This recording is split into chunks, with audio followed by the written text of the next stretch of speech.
Hello everyone, good morning, welcome back to my channel. আশা করি তোমরা সবাই খুব ভালো আছো, আমিও ভালো আছি। আজকে হচ্ছে সোমবার আর এখন বাজে সকাল 8:30। এখন থেকে তোমাদেরকে সাথে নিয়ে আজকের ব্লগটা শুরু করছি। আজকের ব্লগটা সরাসরি সকালে জলখাবার থেকেই শুরু করলাম। এখানে আমি 3 জনের জন্য সকালে জলখাবার বানিয়ে নিচ্ছি। এগ চিজ টোস্ট বানানোটা সেরকম কোনো ব্যাপার না, খুবই সহজ। আগে প্যানের মধ্যে সামান্য একটুখানি তেল দিয়ে তার মধ্যে ডিমটা ফাটিয়ে দিয়ে একটা পাউরুটি দিয়ে দিতে হয়। তারপরে ডিমটা একটু ভাজা ভাজা হলে পাউরুটিটাকে উল্টে মাঝখানে চিজ দিয়ে আর একটা পাউরুটি দিয়ে ঢেকে দিলেই ব্যাস হয়ে গেছে। তো খুব তাড়াতাড়িও হয়ে যায় আর সুস্বাদু তো বটেই, আর সাথে অনেকটা হেলদি, আর পেটটা বেশ অনেকক্ষণ ভর্তি থাকে। টাইটেলটা দেখে তো তোমরা বুঝতেই পেরেছো যে আজকের ব্লগটা কী নিয়ে হতে চলেছে। প্রতিদিন সকালে ঘুম থেকে ওঠার পরে আমি যেভাবে আমার বেডরুমটা ক্লিন করি সেটা নিয়ে আজকের ব্লগটা আমি করেছি। তো এখানে দেখো আমি চাদর তোষকটাকে ভালো করে আগে ঝেড়ে পরিষ্কার করে নিয়ে উপরে একটা চাদর পাচ্ছি, তারপরে আর একটা চাদর পেতে দেব। আমি তোমাদেরকে আগেও বলেছি আমি সবসময় বিছানাতে দুটো করে চাদর পেতে থাকি, তবে কিন্তু আমি প্রত্যেক দিন বিছানার চাদর এরকমভাবে তুলে আবার পাতি না। গতকাল রবিবার গেছে, রবিবারে চাদর বদলানো হয়নি বলে সেই জন্য সেই কাজটা আজকেও সারলাম। তো সেই জন্যই চাদরটা বদলালাম। প্রতি রোববারই আমি চেষ্টা করি যে চাদর দুটো চাদরই তুলে নিয়ে আবার ফ্রেশ দুটো চাদর পেতে দিতে, তবে কোনো সপ্তাহে তো একটু এদিক ওদিক হয়েই যায়। তো এখানে দেখো আমি ভিতরে একটা চাদর যেটা পাতলাম সেটা বহুদিনের পুরনো, একটু রং চটে গেছে চাদরটা। এরকম রং চটে যাওয়া বা বাইরে পাতলে খারাপ লাগে দেখতে, এরকম ধরনের চাদরগুলো আমি কখনোই বাতিল করি না যতক্ষণ না পর্যন্ত সেগুলো ছিঁড়ে যাচ্ছে। যতক্ষণ ব্যবহার করা যায় আমি ততক্ষণ এই ভিতরে পাতার কাজটাই করি। কারণ কি, ওপরে তো একটা ভালো চাদর দিয়ে ঢাকা থাকে, ভিতরে কেমন ধরনের চাদর পাতা আছে সেটা তো আর বাইরে থেকে বোঝা যায় না। সেই জন্য একটুখানি রং চটে গেছে বা বেশ কিছুদিনের পুরনো হয়ে গেছে, বাইরে পাতলে দেখতে ভালো লাগছে না বা নিজেরও ভালো লাগছে না। অনেক সময় দেখবে বিছানার চাদর বদলালে পরে ঘরটার লুকসটাই যেন একদম চেঞ্জ হয়ে যায়। তো সেরকম কাজে ব্যবহার করা যাচ্ছে না। এরকম ধরনের চাদরগুলো নয় আমি গায়ে দেওয়ার জন্য ব্যবহার করি, আর তা না হলে বিছানার ভিতরে পাতার জন্য ব্যবহার করি। তো এই যে হয়ে গেল আমার বিছানার চাদর পাতা, আর বালিশের কভারগুলোও সাথে সাথে বদলে ফেললাম। এবারে সমস্ত কিছু কাচাকাচি করতে দিয়ে দেবো। তোমরা যে সকল আমার নতুন বন্ধু আছো, এই মুহূর্তে আমার ভিডিওটি এখন দেখছো, এই ভিডিওর কোথাও যদি কোনো কিছু তোমাদের ভালো লেগে থাকে তবে চ্যানেলটি সাবস্ক্রাইব করে আমার পাশে থাকতে পারো। আর তোমরা যে সকল বন্ধু অলরেডি আমার চ্যানেলটি সাবস্ক্রাইব করে রেখেছো তোমাদের সকলকে জানাই আমি অসংখ্য ধন্যবাদ।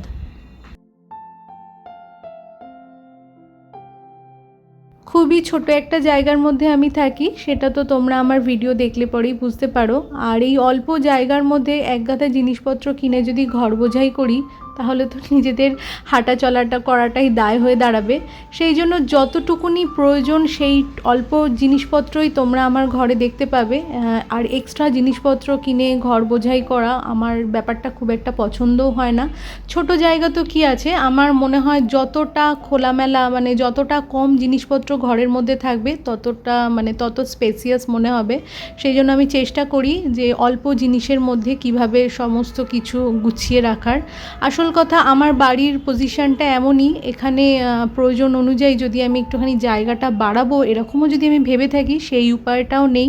সেই জন্য দিন বাড়ার সাথে সাথে, যখন আগে 2 জন ছিলাম তখন যা জিনিসপত্র ছিল, 3 জন হওয়ার সাথে জিনিসপত্রও বেড়েছে, এখন মেয়ে বড় হওয়ার সাথে তার জিনিসপত্রও বেড়েছে। তো উপায় তো কিছু নেই, তাই অল্প একটুখানি জায়গার মধ্যে সমস্ত কিছু ব্যবস্থা করে রাখাটাই আমার কাজ, আর সেটাই আমি করে থাকি আর কি।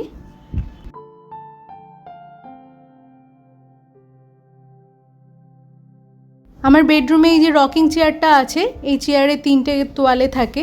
তো প্রতিদিন সকালবেলাতে বিছানা পরিষ্কার করার সাথে সাথে এই চেয়ারের তোয়ালেগুলোকেও আমি তুলে ভালো করে ঝেড়ে নিয়ে আবার টান করে পেতে দিই। এটা প্রত্যেক দিনের আমার কাজ, আর সপ্তাহে 1 দিন করে এই 3টে তোয়ালে আমি কেচে থাকি। প্রত্যেক দিন সকালেই আমি আমার এই ঘরে যেটুকুনি যা ফার্নিচার আছে সেগুলোকে ভালো করে মুছে পরিষ্কার করে থাকি, কারণ কাঠের ফার্নিচার বলতে তো এই ওয়ার্ড্রপটা আছে যেটা একদম সিলিং ছোঁয়া, আর আছে বক্স ডিভান।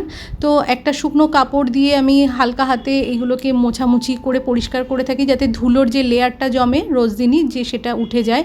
আর তোমাদেরকে তো আমি আগেও বলেছি রাস্তার ধারে যেহেতু বাড়ি সেই জন্য ধুলোর প্রচণ্ড সমস্যা। আর যে কাঁচ যেটুকুনি তে আছে মানে আয়না যেটা, সেটাকে আমি কলিনের সাহায্যে মুছে পরিষ্কার করে নিই। আর একটা কাপড় দিয়ে তো কাঁচটা ঢাকা থাকে, তা সত্ত্বেও একটা ধুলো পড়ে যায়। তো রোজ দিন হালকা মানে অল্প একটুখানি কলিন স্প্রে করে এটা নিয়ম করেই আমি প্রত্যেক দিন মুছে থাকি। যেমন বাথরুমের আয়না, ঘরের এই আয়না প্রত্যেক দিনই আমি কলিন দিয়ে পরিষ্কার করে নিই। আর সত্যি কথা বলতে কি, এই যে বেডরুমে আয়না রাখাটা বাস্তুমতে নাকি একদমই ঠিক নয়, এটা তো আমার জানা ছিল না। তো এখন তো আয়নাটাকে সরিয়ে অন্য কোথাও রাখার জায়গা নেই, যেহেতু এটা ওয়ালের সাথে সেট করা, সেই জন্য একটা কাপড় দিয়ে আমি আয়নাটাকে ঢেকে রাখি। তো যাই হোক, ওয়ার্ড্রপের তো আর অর্ধেকটা অংশ আমি হাত পাই, সেটুকুনি আমি মুছি, আর বাকি অর্ধেকটা অংশ মোছার জন্য আমাকে বাবুর সাহায্য নিতে লাগে। এই ওয়ার্ড্রপটার মধ্যে আমাদের 3 জনের পোশাক রাখা হয়ে থাকে। শীতকালে যখন শীতের পোশাকগুলো নামানো হয় তখন গরমের পোশাকগুলো ওপরের বক্সে তুলে দেওয়া হয়, আবার গরমকালে গরমের পোশাক নামানো হলে শীতের পোশাক তুলে দেওয়া হয়। তো প্রথম দরজার পাশেই যে ওয়ার্ড্রপটা আছে, যে ওইটা সম্পূর্ণ জামাকাপড় ওর মধ্যে আমার থাকে।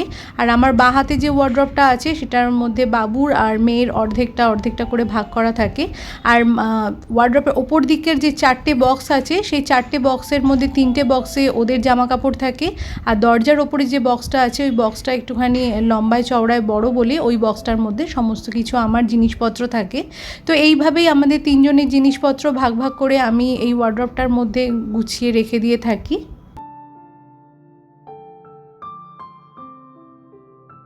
আমার পাশের বাড়িতেই কনস্ট্রাকশনের কিছু কাজকর্ম চলছে, সেই জন্য বিশেষ কিছু আওয়াজ হয়তো আসছে বা তোমরা হয়তো পাচ্ছ। আর দিনের বেলাতে আমি যেহেতু ভয়েস ওভার দিচ্ছি সেই জন্য গাড়ি ঘোড়ার আওয়াজটাও খুব বেশি রয়েছে। তো তোমরা প্লিজ এটাকে একটুখানি অ্যাভয়েড করো। টিভির নিচে এরকম একটা কালো কাঁচ আমার লাগানো আছে, যার মধ্যে অল্প একটু আধটু জিনিসপত্র দিয়ে আমি সাজিয়ে রাখি।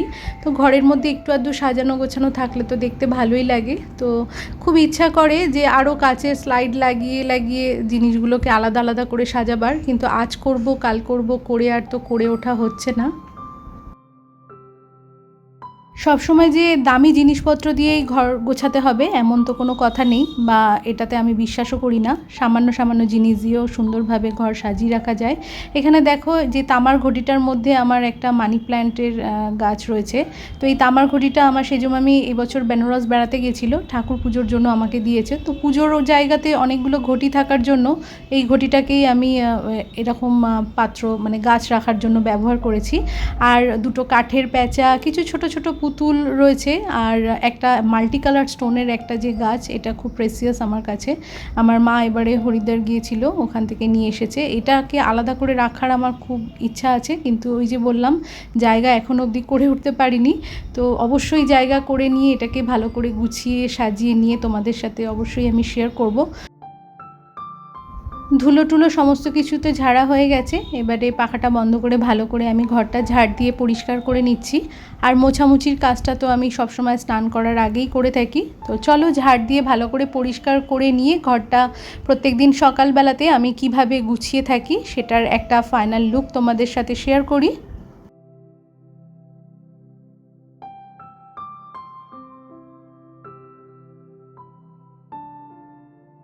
এই যে ঘর গোছানো আমার একদম কমপ্লিট। প্রত্যেক দিন সকালে ঘুম থেকে উঠে আমি এইভাবেই ঘরটাকে গুছিয়ে থাকি। তো দিনের শুরুতে আমার ঘরটা এরকমই থাকে, রাত্রিবেলায় যখন ঘুমাতে যাই তখন ঘরের হাল থাকে একদম অন্যরকম। আবার পরের দিনকে সকালবেলা উঠে আমি আবার সুন্দর করে এইভাবে ঘর গুছিয়ে নিই। তো এখন আমি রান্নাঘরে চলে এসেছি। সকালে জলখাবার খাওয়া হয়েছে, চা খাওয়া হয়েছে, সেই দুধের বাটি চায়ের কাপটাপ এখনও সিঙ্কের পাশে জলে ভেজানো রয়েছে। একেবারেই ভেবেছি দুপুরে রান্নাবান্নার পরে সমস্ত বাসনপত্র ডিশওয়াশারে দিয়ে দেবো। আর এইটা আমার একটা মাটির জলের বোতল, তো গরম তো বেশ পড়ে গেছে, ফ্রিজের জলটা আমরা চেষ্টা করি অ্যাভয়েড করতে, সেই জন্য এটা গত বছরের কেনা ছিল, গত বছরে ব্যবহার করেছি, ভালো করে যত্ন করে রেখে দিয়েছিলাম। এই বছরে আবার ভালো করে ধুয়ে পরিষ্কার করে নিয়ে এই জল স্টোর করা আজকে থেকে শুরু হলো। আজকে সেরকম কিছু রান্নাবান্না নেই, গতকালের একটু খাবার রয়েছে, আর আজকে একটু হালকা করে কিছু একটুখানি বানালে পরেই আজকে দুপুরের খাবারের জোগাড়টা হয়ে যাবে। আসল কথা, গতকাল শুক্তো বানিয়েছিলাম, তো পাঁচমিশালি ঘটি শুক্তো, সমস্ত রকম সবজি অল্প অল্প করে দিতে গিয়ে পরিমাণে এতটা বেশি হয়ে গিয়েছিল, তো আমাদের তিনজনের পক্ষে একদিনে খেয়ে শেষ করাটা সম্ভব হয়েছিল না, সেই জন্য গতকালও দুপুরে আমরা এই শুক্তো খেয়েছি, তো আজকে দুপুরের জন্য রাখা রয়েছে। আর একটুখানি মুসুরির ডাল বানাবো আর একটু আলু ভাজা করব, ভাত, ব্যাস এই হচ্ছে আজকে দুপুরের খাবার। তো মুসুরির ডালটা তো সিদ্ধ করে নিয়েছি, আর এখানে আমি রাঁধুনি পেঁয়াজ রসুন শুকনো লঙ্কা ফোড়ন দিয়ে মুসুরির ডালটা ফোড়ন দিয়ে নেব। আর তো আলু ভাজা তো হয়েই গেছে আগে।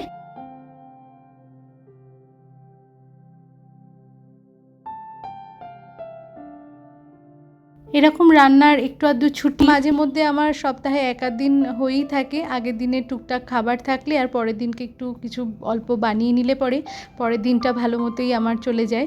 গতকাল রবিবার ছিল, রবিবারের দিনটা তো মাংস বানিয়েছিলাম, তো সেই মাংস কিছুটা আছে, যেটা রাত্রিবেলাতে দুপুরবেলাতে বার করলাম না, রাত্রিবেলাতে বের করে আমাদের তিনজনের রুটি দিয়ে হয়েই যাবে। তো রাত্রিবেলার তরকারি করারও সেরকম কোনো ঝামেলা নেই, খালি রুটিটা সন্ধেবেলাতে বানিয়ে নেব।